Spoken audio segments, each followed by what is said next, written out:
Tonight on Bridge City News, a large investment to the University of Lethbridge will help aid in the fight against the hepatitis B virus. A high-profile case against Vice Admiral Mark Norman has been dropped. We have the details. And we now know the name of the new royal baby. Buckingham Palace made the official announcement earlier today. Your nation, your province, your southern Alberta. From the heart of Lethbridge, it's Bridge City News with Hal Roberts. Good evening. Thanks so much for joining us. A grant worth $637,000 will be split between the University of Lethbridge and the University of Calgary. The money will go towards a joint research project on the hepatitis B virus. The Hepatitis B Foundation says the virus still causes millions of deaths each and every year. Dr. Tushar Patel at the U of L says the funds will help since research on Hep B has been severely underfunded. He also says it will help investigate the causes of the virus. A lot of people all over the world are working on hepatitis B infection. We have slightly different approach than many researchers. We want to target the root cause of this infection. And we just began to start our extensive research program to tackle this big problem. So I would say we just started on this project. We got some preliminary data that suggests that we have designed these molecules which can help us prevent viral replication and viral infection. Dr. Patel says more than 250 million people around the world are chronically infected with hepatitis B and are at risk of developing liver cancer. Buying a home or new vehicle usually requires a key component, credit. Poor or no credit history can end up costing you tens of thousands of dollars in high interest payments. Video journalist Naveen Day investigates some common myths when it comes to your credit rating. Credit is a key component in the purchases we make where cash on hand just isn't enough. Getting started on a credit history or rebuilding credit after a negative life event is seldom sought after by many people. So I reached out to a financial educator for some credit building tips. Many young people think that the best thing they can do to build credit is to take their credit card and max it right to the top of the limit. That's not very good for your credit at all. It's best to keep your credit at a manageable rate that you can repay every month and to utilize that credit product at less than 50% of its limit. When you've completed legal action to address your debt, a consumer proposal, or a bankruptcy, it can be hard to get major lending for a period of time. A good trustee, however, will walk you through the steps to start rebuilding your credit, often with a small secured credit card, maybe an RRSP loan. Aside from credit history, what else are creditors looking for? What are some common misconceptions about what goes on your credit file? I spoke with a representative from Equifax, a credit reporting agency, to learn more. One of the very common misconceptions is that there are scores on credit reports. In fact, scores are calculated based on the data in a credit report when they're needed.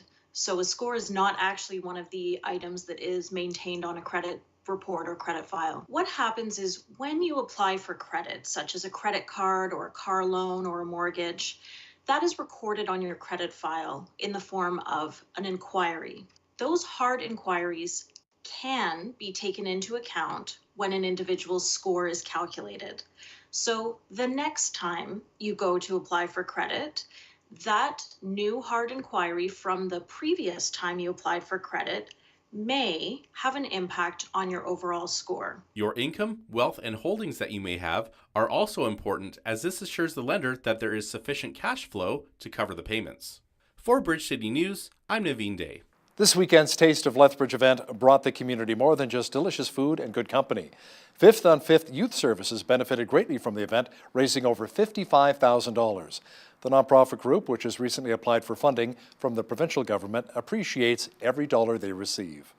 Goes towards offsetting our program costs to make sure that all of our programs are free for youth, as well as we're doing a bunch of capital upgrades to our building, and so part of the funding is going to go to help us leverage money against other grants and funding envelopes so that we can do some bigger projects. One of our programs that we get constant calls for is our casual labor program. So that was a program that unfortunately when we went through our financial crisis a number of years ago, that was one of the programs that unfortunately got cut, but we get calls regularly for it, and both youth come in to see if there's those kind of opportunities. So sometime in the future, I would love to bring back that type of a program. 5th on 5th hopes to have 3 fundraising events each and every year. It's been a request by the people of Lethbridge for many years, and it's finally here. Curbside recycling. The landfill, located in Lethbridge County, just off of 28th Street North, opened today. BCN's Ainsley O'Reilly had an early look at the work that's being done at the site. 2, 1.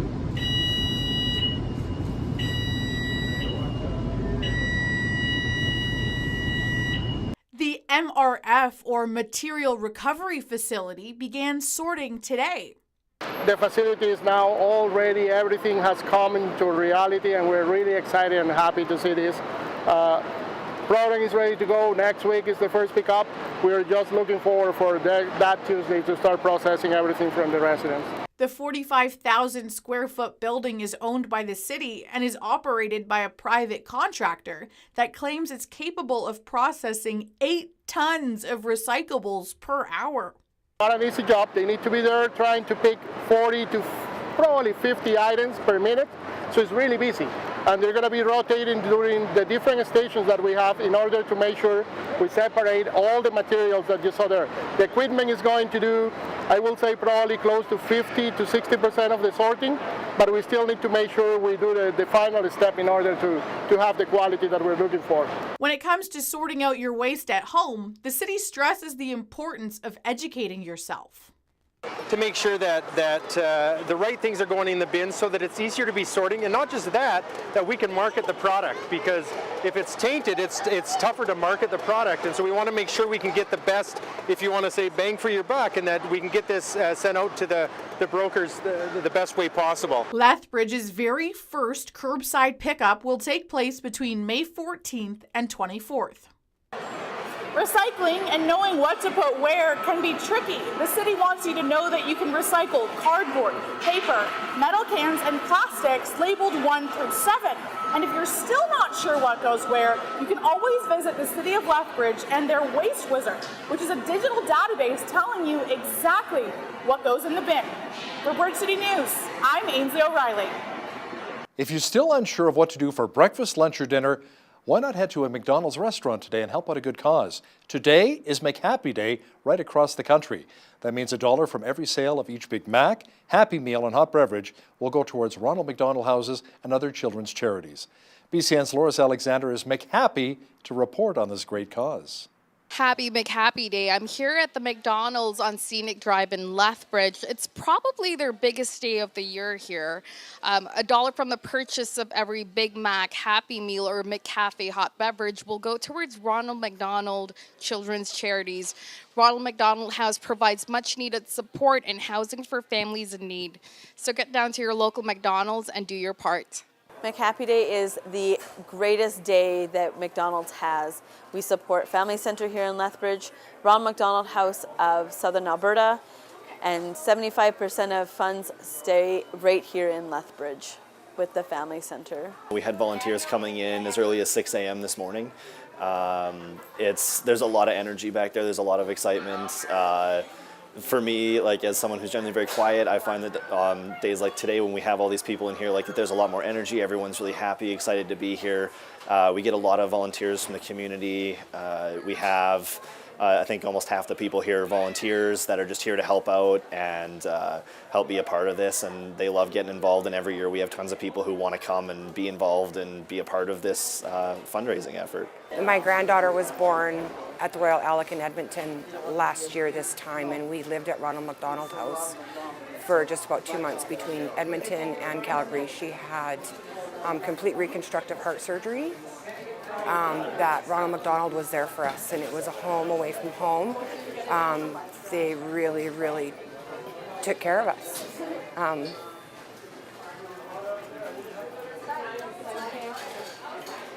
They took a lot of stress off. Since the nationwide McHappy Day fundraiser began 26 years ago, it has garnered more than $66 million. For Bridge City News, I'm Loris Alexander, wishing you a very McHappy Day. The movie Avengers Endgame has now made over $2 billion at the box office. Now here in Lethbridge, you may be seeing some superheroes as the 4th annual Lakeview Community Superhero Fun Run is taking place today at 6. It's a 2-kilometer run or walk and 5K run for all ages. Everyone's invited to dress up as their favorite superhero with capes handed out to the first 450 entries. Today, so far, we have 497 runners registered, and we usually have such a good turnout with our families coming to support. It's a beautiful day today, and our goal is just to raise as much money as we can. I think we're hoping for the 500 mark, and usually by that time of day, I'm sure that we'll reach our goal. Well, the equipment's really old, and I think it would be really fun if we had new equipment, and it's just really fun to run in the Super Run. The Superhero Fun Run was initiated in 2016 as a major fundraiser for the Lakeview Playground Project. It has grown every year since then. Alberta's new Environment Minister says the previous NDP government's plans for Bighorn Country will not move forward. Last November, the Notley government announced 8 new parks covering 4,000 square kilometres along the edge of Banff and Jasper National Parks. Jason Nixon says the UCP has scrapped the plans since they were flawed and too costly. He says all of the First Nations communities and municipalities in the region outright rejected the plan. Residents were concerned how the proposal would have affected the forestry industry, oil and gas exploration, and off-road vehicle use. The NDP's plan called for $40 million over 5 years for campsites and other infrastructure. Alberta's opposition NDP say Premier Jason Kenney is creating a panel to review the province's finances to pass the buck for future government cuts. Kenney says the expert panel's advice will help his government balance the budget without raising taxes by 2022. Janice McKinnon, a former NDP finance minister from Saskatchewan, is heading the panel of experts. As promised in our platform, we've recruited an independent, nonpartisan group of experts to conduct a deep dive into Alberta's fiscal situation. This panel is tasked with recommending a path to a balanced budget without raising taxes, as is our commitment to Albertans, by the year 2022-23, and to propose a realistic plan to start paying down the debt thereafter. Appreciating the urgency of the situation, the panel has agreed to start work immediately and report back to government this summer. The NDP say there is no way the UCP can balance the budget by 2022 without slashing public services. The UCP is hoping to come up with a plan by August the 15th. Canada has used a World Trade Organization gathering to demand China deliver evidence that Canadian canola is contaminated. Canadian officials want to meet in China to hear its science-based concerns that recent canola shipments were in fact tainted. China banned shipments from 2 Canadian canola companies last month and recently banned pork from 2 Canadian companies, including one in Red Deer. China's rejection of Canadian food products is part of the escalating tensions following the December arrest of Huawei's technology executive on a U.S. warrant alleging fraud. Stats Canada says canola stocks increased 10.5% in March to 10 million tons. The main reason was China's decision to suspend Canadian canola purchases. Farmers are holding an estimated 8.8 million tons, which is up 16.5% over March 31st of last year. Commercial canola stocks fell 20% to 1.2 million tons as farmers reduced deliveries with prices falling below $460 per metric ton. Prosecutors say they're going to drop the criminal case of breach of trust against Vice Admiral Mark Norman. The military's former second-in-command was accused of leaking cabinet secrets in relation to a $700 million shipbuilding deal. The National Post was the first to report that the Crown would be throwing in the towel. The high-profile case has seen the Liberal government face allegations of political interference from both the Tories and Norman's defence team. The defence claimed that the Prime Minister's office and the Privy Council have attempted to orchestrate the prosecution of the case. They also alleged that former Treasury Board President Scott Bryson tried to kill the lease deal on behalf of a rival shipyard. The Liberals and Bryson all denied the accusations. Many say the tipping point may have been when soon-to-be former Liberal MP Andrew Leslie had offered to testify for the defence. Conservative leader Andrew Scheer was in Montreal laying out his party's foreign policy positions. He says if he's elected Prime Minister this fall, he will get a lot tougher with China. I will look for ways to strengthen our relationships and open new markets, but with the understanding that at this critical juncture, we need to show strength and resolve above all else. If this government isn't willing to stand up to China when 2 Canadians are unlawfully imprisoned and billions of dollars in trade is under attack, it never will. My goal is better relations. My goal is more economic opportunity. But that can only come after we make a stand, and I will. BC Tory MP Mark Warawa delivered an emotional farewell in the House of Commons yesterday, just 3 weeks after announcing he had been diagnosed with cancer. Mr. Speaker, I was in the hospital recently for 15 days, and I had zero interest in politics as I was in the hospital, possibly facing the end of my life. And just a few minutes here in Parliament, I'm interested in politics again. You know, I wanted to, I'm not running again, I announced that, but I wanted to make a farewell speech, and that's tradition in this House, to be able to say goodbye and thank members of this House. And I have surgery coming up for colon cancer on May 22nd, and I thought the only opportunity is this week. And so I'm here to give you an update and to thank you. So I was on an election observer with a colleague, and I had to come back early because I was turning yellow. And I was very jaundiced, came back, and went to the hospital after a few days, and they found that I had a pancreatic tumor, and then they found that I had colon cancer, and then that the pancreatic cancer, which is peanut, same as Steve Jobs had, that it had spread to my lungs. Ooh. And so the prognosis as far as the doctors are, it's not great. And we wish him all the best. 6 people, including 4 children, died in an overnight fire that ravaged an apartment building in Harlem, New York. What happened is that I was alerted at 2 o'clock in the morning about a fire going on in my building. And I had to try to get out, but I wasn't able to get out. I was trapped in my apartment until the fire department came and got me out.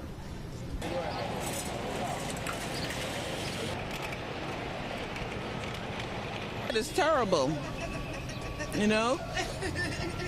I mean, I woke up in the middle of the night after hearing the fire truck, and I could see the fire, and it was so hot. Even from across here, it was so hot. I'm speechless. I'm looking at it, and it's completely gutted out. That's crazy. And a whole family? That's unbelievable. 2 people were taken into custody in Denver, Colorado yesterday, accused of opening fire at a charter school. An 18-year-old male teenager was killed, and 8 others were wounded.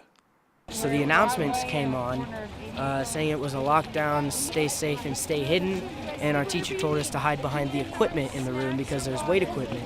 So we hid behind the weight equipment, and we just stayed there until the cops came in the room. They busted in the room, and they were asking if there was any suspects in the room, if we were okay, and they escorted us out to the front of the building.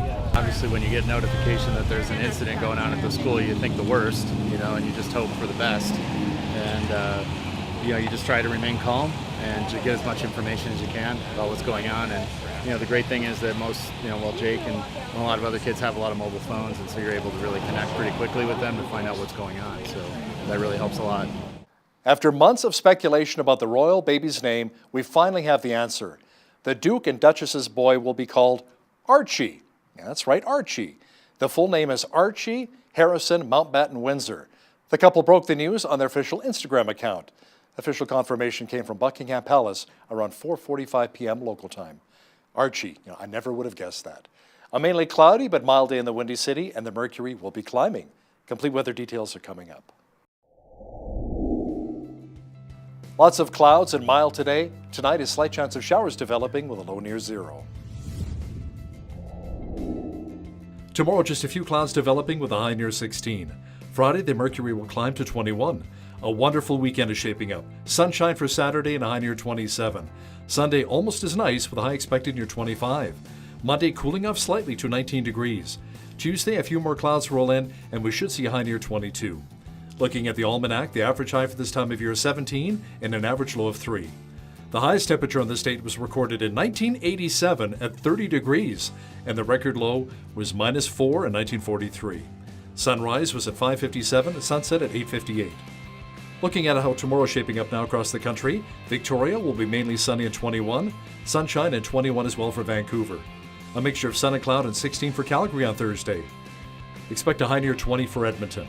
Showers and 9 degrees is on tap for Regina. Clearing and 14 for Saskatoon. Mainly sunny and 11 for Winnipeg tomorrow. In the central part of the country, Toronto will have thunder showers and a high of 14. Ottawa will have rain and 11. Montreal will be mainly sunny and 16 degrees. In the Maritimes, Fredericton, New Brunswick will be partly cloudy and 16. Halifax, Nova Scotia will have a mixture of sun and cloud and a high near 11. Charlottetown, PEI will have a few showers and 6. And in St. John's, Newfoundland, expect periods of rain mixed with snow and a high of 3 degrees tomorrow. A company in Calgary was awarded the contract to rebuild the Waterton Lakes National Park Visitor Centre. Graham Construction has already begun working on the new $17.3 million facility, which is slated to open by the spring of 2021. The new visitor center will offer interpretive exhibits, educational programming, and full visitor information services. The September 2017 Keno wildfire burned roughly 20,000 hectares in Waterton Lakes National Park, including the previous visitor center. General Motors Canada says an investment in its manufacturing plant in Oshawa, Ontario will save 300 of the 2,600 jobs at the facility. GM says it will spend roughly $170 million to transition the facility to stamping, sub-assembly, and autonomous vehicle testing. GM announced last November the plant would cease production of vehicles by the end of this year, putting the 2,600 unionized employees out of work. Unifor President Jerry Diaz says he is not thrilled with the announcement, but it's a solid start that will create long-term sustainability at the plant. Google has unveiled updates for its artificially intelligent voice assistant and new privacy tools to give people more control over how they're being tracked on the go or at home. We strongly believe that privacy and security are for everyone. They're bringing privacy toggles, privacy customization features that used to be sitting at very low levels in the menu, in the user interface. They're bringing that up, and they're making privacy now something that users are aware of and that they can much more easily manage and toggle. What I learned today is that Google is doubling down with its device strategy as the link between cloud-based AI services and the physical world. The main surprise and the main revelation for me was how Google is able to bring AI not only to the edge, but into the device itself, with advanced speech recognition running on the device and not necessarily requiring an internet connection to the cloud. Google also recently unveiled its new Pixel phone and smart home display.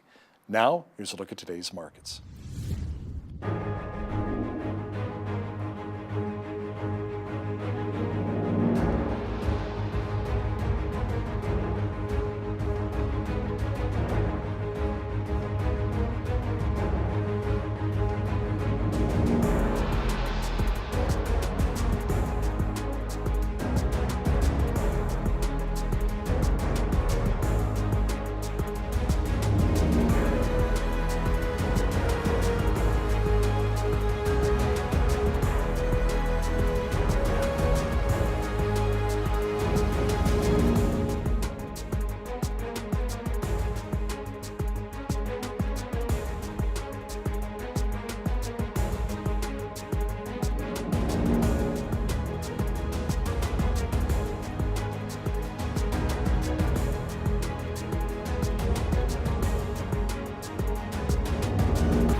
Recapping one of our top stories this hour, a new grant worth $637,000 will be split between the University of Lethbridge and the University of Calgary on a joint research project to further combat the hepatitis B virus.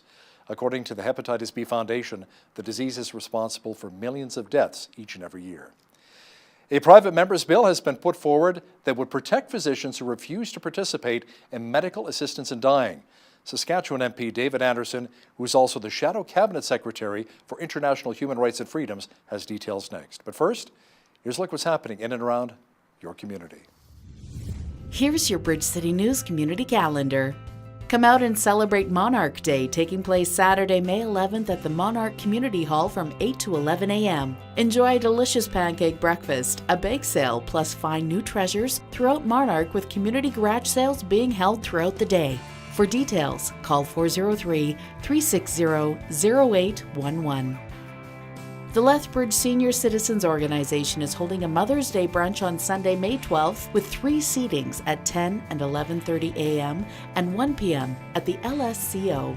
Cost is $20 for adults, $12 for kids ages 5 to 12, and children 4 and under are free. Enjoy a huge spread with ham, cabbage rolls, scrambled eggs with hollandaise, various breakfast meats, waffles, and so much more. The Mother's Day brunch is open to all, so reserve your seat today by calling 403-320-2222. The annual Coulee Cleanup organized by the Helen Schuler Nature Center will continue until May 31st. This is a great opportunity for individuals, families, sports teams, and community groups to help protect our fragile environment. Register by calling 403-320-3064 or email hsnc@lethbridge.ca. And that's your Bridge City News Community Calendar. In Canada, we assume that freedom of conscience and religion are rights granted to all people in our country. But these rights are becoming less clear when it comes to assisted suicide and the protection of conscience rights for medical professionals. Now, one of our guests today is David Anderson. He's the MP for the Saskatchewan riding of Cypress Hills Grasslands and the Shadow Cabinet Secretary for International Human Rights and Religious Freedom. And he joins me today from Ottawa. Welcome to BCN, David. Thank you very much. I'm happy to be here. Now, when assisted suicide was legalized back in 2016, Canada went from seeing this as a form of homicide to now being a taxpayer-funded human right. Things changed pretty quickly. Yeah, the Supreme Court, when it's made its Carter decision, did not declare that we had to have euthanasia in this country or that physicians had to participate in it. But certainly the legislation that the Liberals have passed have set that up. So we now do have an assisted suicide/euthanasia regime in Canada. And people are working to expand it, while others of us are trying to work to protect the conscience rights that many people feel should play part in this discussion. Now, you tabled Private Members Bill C-418, the Protection of Freedom of Conscience Act, in the fall of 2018. Tell us what this bill is really designed to do.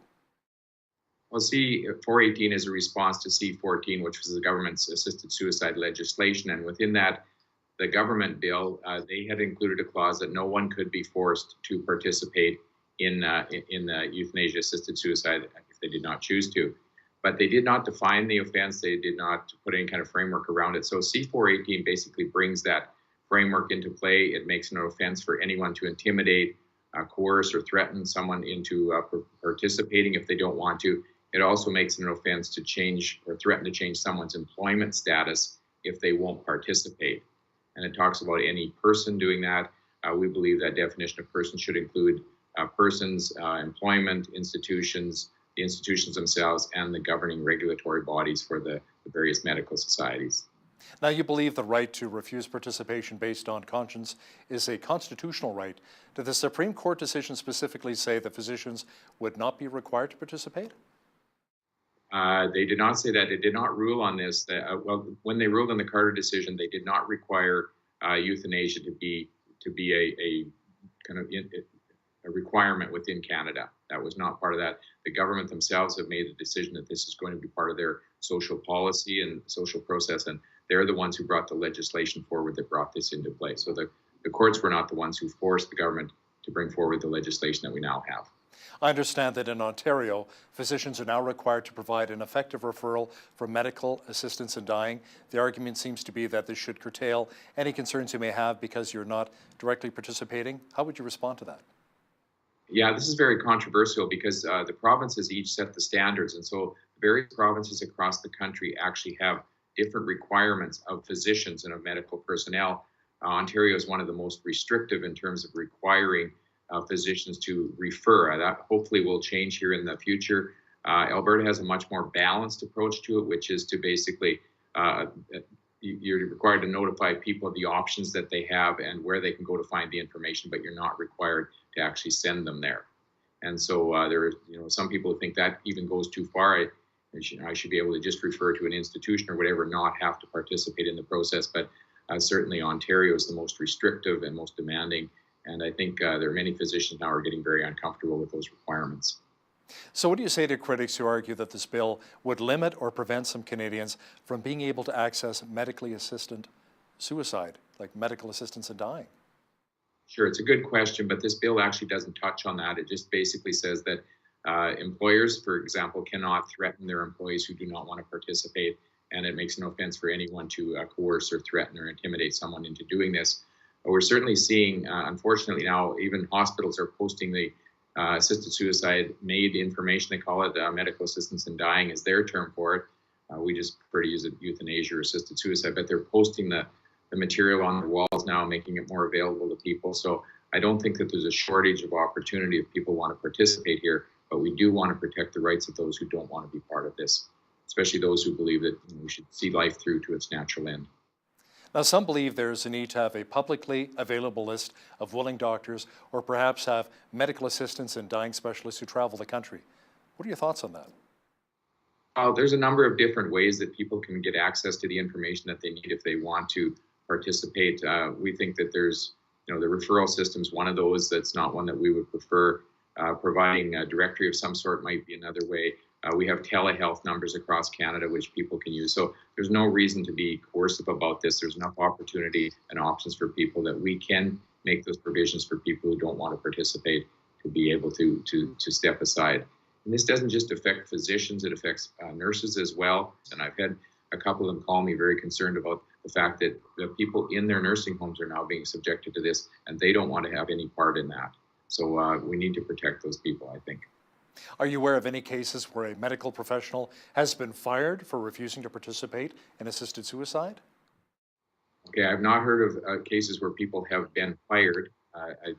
Typically, physicians don't get fired, but I have heard of physicians who are shutting down their practices, particularly around palliative care, in order to avoid the issues that are found around this issue. So in a country like Canada right now, where we have a shortage of physicians, it's very difficult to get physicians. I don't think we should be setting up a structure that actually chases them away from the job that they love, and especially for those who are in palliative care, who are making a commitment to people coming to the end of life. I just heard my colleague this afternoon, Mark Warawa, who is retiring but is going, has a fight for his health going on today, make a plea for more palliative care physicians in Canada, because he said this is what we need for people who find themselves in a palliative situation. We need to be able to care for them, not just tell them it's time that you took part in assisted suicide or euthanasia situation. So David, if this bill was to pass, would it also provide protection for faith-based institutions such as Catholic hospitals or nursing homes where patients might request medical assistance in dying or MAID? Okay, well, the scope of this bill is limited, and we did that deliberately, trying to be able to get the focus narrow enough that we could try to get it passed. So it talks more specifically about medical personnel than it does about the medical institutions. I would certainly like to see this issue of conscience protection be much broader across our society. I think we have the capacity in Canada to be able to allow people to hold different positions. And as these issues become more important, I think we're kind of more of a priority or have a higher profile, we need to be able to make accommodations for people. And I think we've got the capacity to do that. We've got the maturity to do that. We need to have a discussion about it, and I'd love to be part of that discussion. Tell me about your relationship with Alex Schadenberg with Euthanasia Prevention Coalition. Do you guys ever team up? Well, yes, we do. I've been part of the pro-life caucus on Parliament Hill since I came down here, so that's 19 years ago. It's been a long period of time. We've had a great relationship with a number of the pro-life organizations, and Alex has done phenomenal work. We've been able to partner with him on different issues. He's supportive of C418. He's been a good partner in putting it together and then trying to move this issue forward. He's been one of those stalwarts on this discussion around euthanasia prevention, assisted suicide, and palliative care that has played a very important role in Ottawa here over the last few years.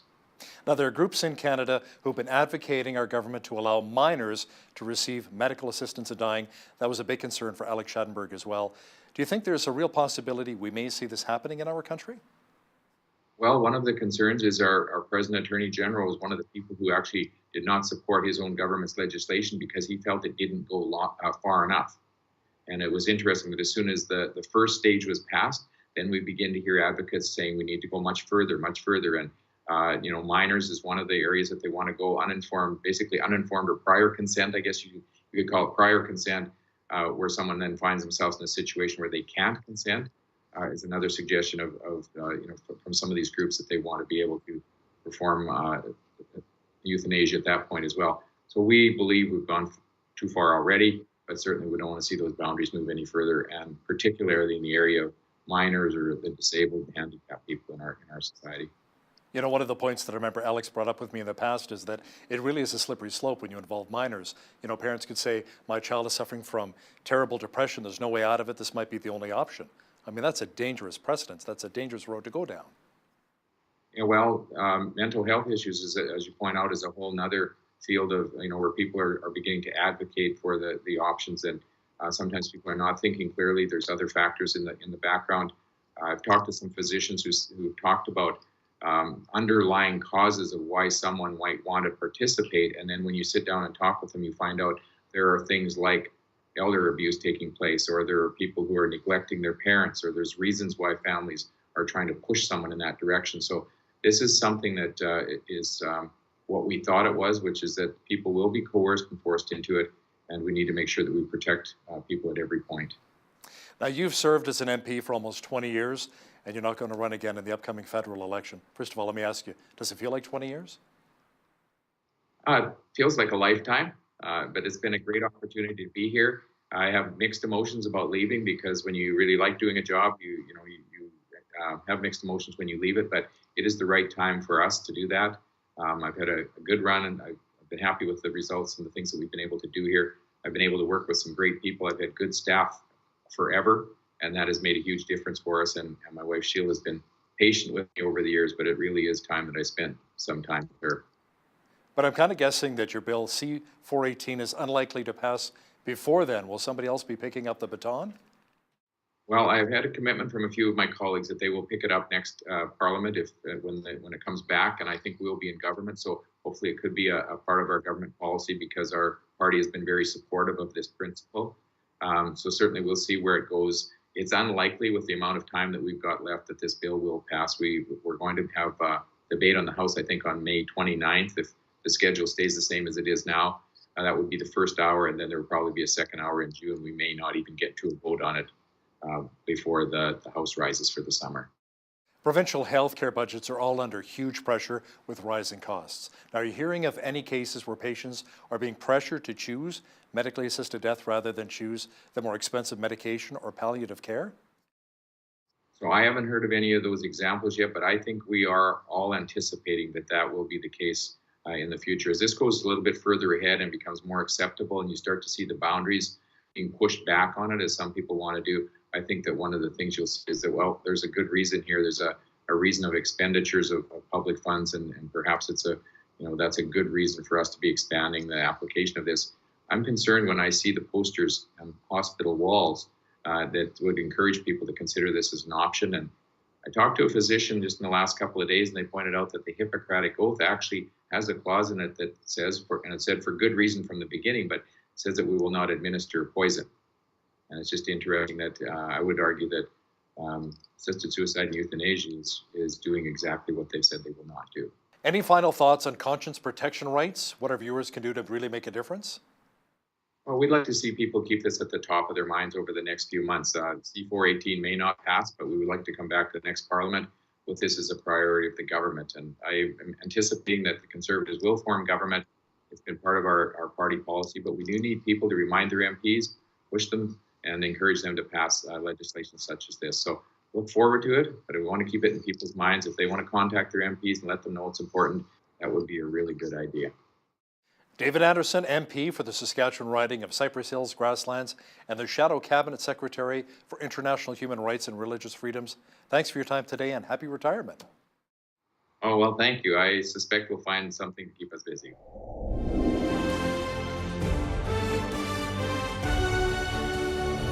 Living in Canada, we do at times face challenges in living out our Christian faith, but compared to what takes place in other nations around the world, we have so much to be thankful for. Today, we're going to hear some stories of Christians going through incredible difficulties, and we'll also hear what we can do in our part to help them out. Joining me now via Skype is Greg Musselman, spokesperson for Voice of the Martyrs. Welcome back to BCN, Greg. Good to be back with you, Hal. Now, you were in Nigeria recently. You had a chance to speak with some individuals who've endured incredible persecution. Can you share a little bit of the experience with Lena, a 13-year-old who is from the daughter of a Muslim imam who decided that she wanted to follow Jesus?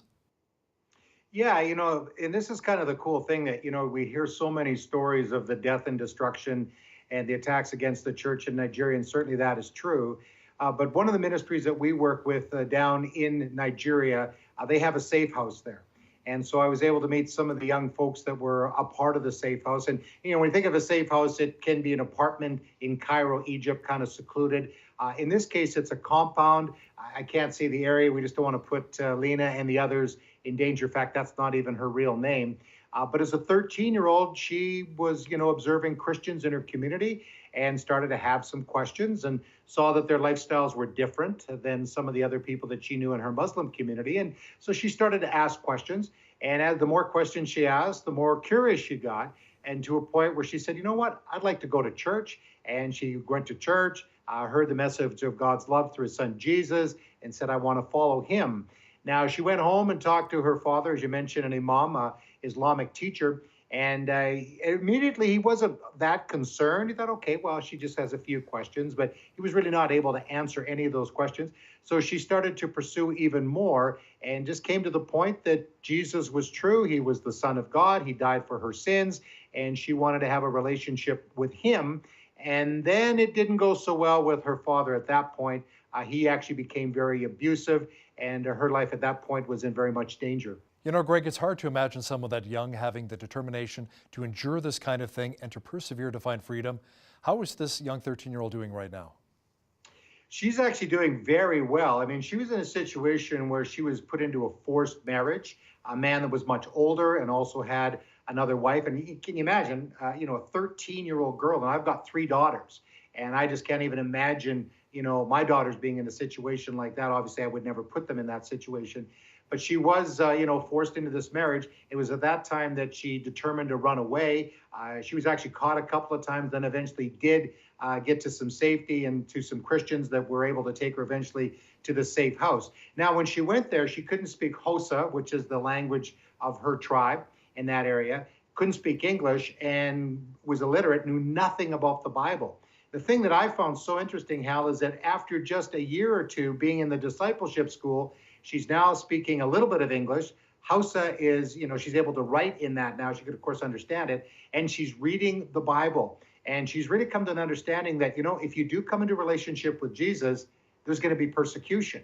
Of course, us in the West, we don't often have to endure that. There may be some marginalization, some of the things they're going through in Canada, but not to the extent where your very life is at stake. So she's really, really doing well. She's also learning a trade and, learning how to sew. We saw the sewing school there. And her desire is to go back into her community as a pastor when she's trained through the, through the safe house and then into the Bible college, and then go back into her community and share the love of Jesus. So she's doing great. I was very, very impressed with, her, the way that she's just so passionate about God's kingdom and, again, desiring to see her people come into a relationship with Jesus. Now, there's also a very real threat from Fulani herdsmen in Nigeria. Can you explain to our viewers what this group is, what they're all about, and what's their motivation to keep killing? Right. Now, we've all heard of the Boko Haram. They're a very violent terrorist Islamic group in Nigeria and then some of the surrounding countries as well. We've heard of the Chibok girls, the 276 girls that were kidnapped several years ago at a school. Still more than 100 of those girls remain in captivity. Many have been forced into marriages, those kinds of things. So the Boko Haram are one of the most dangerous groups. They're affiliated with groups like Islamic State and some of the other notorious groups that we've heard about in Islamic terrorist groups. So we've heard of them, we know them. But interestingly enough, and sadly really, is the Fulani herdsmen have actually caused the death of more Christians and more people than even the Boko Haram. They're kind of a nomadic group. They are, they have their cattle and they graze through the land, and often they'll go through the land of the Christians. Now, in the northern part of the country where they're primarily located, there's been famine and difficulty there. So they've been coming, further into the south, into what's called the middle belt of Nigeria. And they go through much of the land of the Christians, because many of the Christians are landowners in that part of the world. And if the followers of Jesus, complain or say, what are you doing on our land? They often will then use that to spark violence. They will use, of course, religion. You're infidels, this land belongs to us. So as the Christians say anything, then they're under attack, and whole villages have been attacked. and these Fulani herdsmen take over the land. So that's kind of their motivation, different than the Boko Haram. They're both Islamic groups that are very violent. And so the Christians, and especially in that part of the world, if it's not from the Boko Haram, it's from the Fulani herdsmen, who have actually caused more chaos for the Christians in places like Kaduna State. Now, you recently interviewed some Nigerian widows who lost both children and husbands to the violent attacks of the Fulani herdsmen. What was that like? Well, there's thousands of, widows in northern Nigeria. And again, I think most people are somewhat aware, Nigeria, which is the largest country in Africa, at least population-wise. In the north, it's mostly Muslim. In the south, it's mostly Christian. And then you've got the Middle Belt Plateau State and some of those states that are in the middle. So you kind of have a 50% Christian, 50% Muslim or thereabouts. In the north, there are Christians, and there's Muslims in the south. But in places like Kaduna State, Kano, and some of those spots, it's very dangerous for the Christians. So the Fulani herdsmen, again, as they're grazing the land, go in, and it causes all sorts of havoc for the Christians. So two of the ladies that I met, and just two of the thousands of widows, Christian widows, Victoria and Janet, both lost family members, both lost their husbands. One lady lost a couple of her nephews. Victoria lost two sons as a result of that. And then many have struggled badly. So again, this is Fulani herdsmen wanting to take the land, and they're in a very precarious position because where do they go? It's a dangerous part of that country, and so even if they go to other communities, they're still in danger. So how do these Christians continue to live in such a precarious situation? This would naturally cause anger. Have they somehow been able to extend forgiveness to their attackers? Well, it's interesting that one of the ladies that I talked to, Janet actually, and she said how she knew that she had forgiven because, we talk about it. We know what Jesus said, Sermon on the Mount, love your enemies. Okay, well, somebody offended me at work, or a neighbor, built his fence, on my part of the land, or whatever. We deal with all sorts of things, and we need to be, as Christians, forgiving. But to loving your enemies, especially those that have killed a family member or family members or friends, that's another thing. But as Janet said, the reason she knew that she had forgiven is because when the Fulani herdsmen were in a situation where the weather was really bad and they had nowhere to go, and they asked if they could, stay with Janet and her family, and she said yes, they could. So she knew at that moment that she'd forgiven. Now, everybody is different, as they are here in Canada and other places where the persecution or difficulty is not as intense. We all need to forgive, and they're all at different levels. But I found many of these women, because of the strength of the preaching in the church, it's not fluffy sermons for sure. It's about loving your enemies and forgiveness and those things. So in the middle of all that, they are able to forgive, and then that opens up the door to be able to share the message of Jesus. Now, Christian organizations like the one you're involved with, Voice of the Martyrs, are providing training for the widows left behind to help provide for their families. Let's talk a bit about that. Yeah, one of the things that we have learned, and I think many mission organizations around the world, is that it's very important that we just don't pour money into a situation. Certainly resources are important, but and again, if it's an emergency situation where homes have been burned down, they have nothing to eat, well, certainly emergency has to be there. We have to provide that emergency aid at that moment that it's needed, whether it's rebuilding homes, getting food supplies in, medical, absolutely. But long term, and that's real part of what Voice of the Martyrs is about, is being able for these widows to be able to sustain themselves over the long term. So microloan projects, making purses and making soap for some of the ladies that I talked to there. And what that does is it creates an income for them, because they don't have the same kind of social welfare system that we do here in Canada. If the husband is killed, many cases that really eliminates the possibility of getting any income in the home. So the women need to now work and to try to support their family. And in many cases, they have large families, at least larger than our families here in Canada. And so to be able to have a job where they're able to make something and use their hands and their skill set to do that, they're able then to get resources, and they can send their children to school. They can, improve their homes, and in some cases to repair the roofs on their homes that have been destroyed because of these attacks. And that way that they're feeling self-supporting.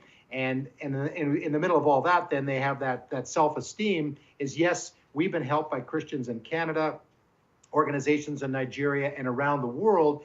so that they can feel good about themselves. But they're so appreciative of, when I was there, to say thank you to the Canadians and thank you to the people that have helped us out, because now we're able to continue on. And we know that we have an army of people behind us, praying and supporting us. Now, why does the Nigerian government not better provide security for Christians impacted by this? Well, that's a good question, and I know that question is asked by, communities all around Nigeria, especially when we hear of these attacks. And it seems that often the Christians and others, I'm not just Christians, you have to understand, it's anybody that doesn't go along, especially when it comes to the Boko Haram and their ideology of making not only the North under Sharia law, but the whole country, and then eventually all of Africa. That's their agenda. So anybody that gets in the way of that, is in their crosshairs and can be attacked. But the Christians are isolated in that sense and attacked because they are Christians. They're not Muslim, and they will be given opportunity to convert to Islam or be killed. The government of Nigeria has improved somewhat in security over the last few years, but even again, there was a year ago, a bunch of girls, dozens of girls were taken again in the northern part of the country. Fortunately, many of them were able to get back to their homes. But the question is, okay, well, where was the government? Especially when there's, information coming out that there's going to be an attack, these kinds of things. Where is the government?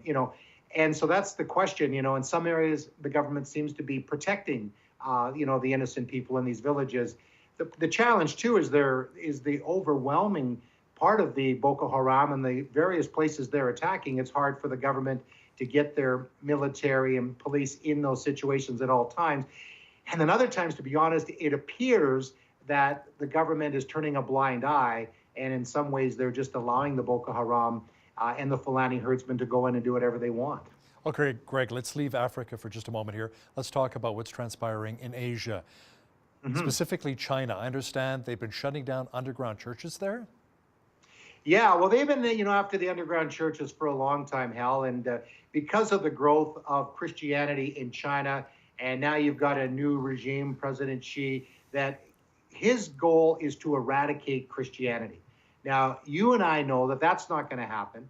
In fact, when the communist revolution came in, the Chinese Revolution back in 1949, there was like 1 million or so Christians. The church really went under persecution. The thing that happened through that, and again, these are maybe conservative numbers, more than 100 million, 150 million Christians in China today. So the communist government sees Christianity as being against their agenda, against what they want in the understanding of the state and the ideology. That's what you really worship. That's what you are about. So Christianity points people in a different direction, into relationship with Jesus, and Jesus is who we worship.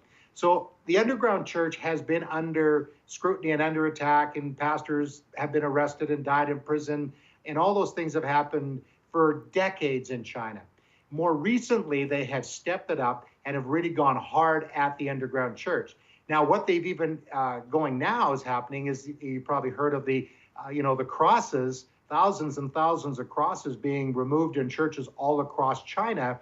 And that has been geared more towards the government-sanctioned church, or the Three South Patriotic Church, where they are given, license to operate. They have been sanctioned by the government, but now even the government is going after the those house or the government churches as well as the house churches. Wow. So they're really, going hard at all Christians, regardless if they're, sanctioned or unsanctioned. Does outside pressure coming from citizens from Western countries like Canada and the United States produce any positive results for persecuted Christians in China? It does, but as we know that in the United States, there's a trade war going on with China. So that is not at the top of the agenda. Now, the current administration in the United States, has said that they're making human rights very important. And we know that evangelical Christians have had a lot of influence on the last election. And certainly their desire is, as ours is to help the Christians in China. And the same in Canada. Now, we've got a situation right now as well where there's dispute with the Chinese government, with Huawei. And so with the executive that was arrested, and then some Canadians were arrested, and it's a sort of a tit-for-tat situation. Mm-hmm. And so human rights is not at the top of the agenda. Now, one of the people that we work with, his name is Bob Fu. He founded an organization called China Aid. He is in the United States, and he actually spoke to the U.S. Senate. And I asked them, I said, okay, well, what kind of receptivity did you get there? Were they open to what you had said? He said, absolutely. They are concerned about human rights violations. But unfortunately, with all the other things that are in play with the trade wars and the sanctions and the tax and all the kinds of things that are going on, it's very difficult for both our government and also the government of the United States to put a lot of pressure on China. But they're trying to do that. But again, you've got a lot of politics taking place here. Greg, we've only got a few short moments left here. What can we do as Christians to help our brothers and sisters in China?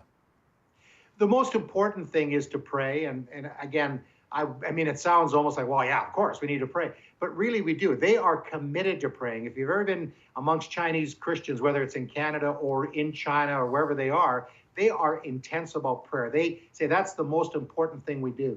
And as we pray, the Lord will then, I believe, give us the wisdom of what we do next, whether that is, getting involved with an organization like the Voice of the Martyrs, whether it's Nigeria or Pakistan or China. So you can go to our website, vomcanada.com, and you can find out the things that are going on. And then beyond prayer, it's still, getting aid and help into there. Believe it or not, there's still need for Bibles, and especially in some of the rural communities, because, millions of Bibles are being printed in the country, but it's still difficult for them. But certainly to be praying, that's the number one thing, and then as the Lord directs us. Greg Musselman, spokesperson with Voice of the Martyrs, thanks so much for joining me today from St. Albert. Thank you very much, Hal. On behalf of all of us here at BCN, I'm Hal Roberts. God bless and have a great night.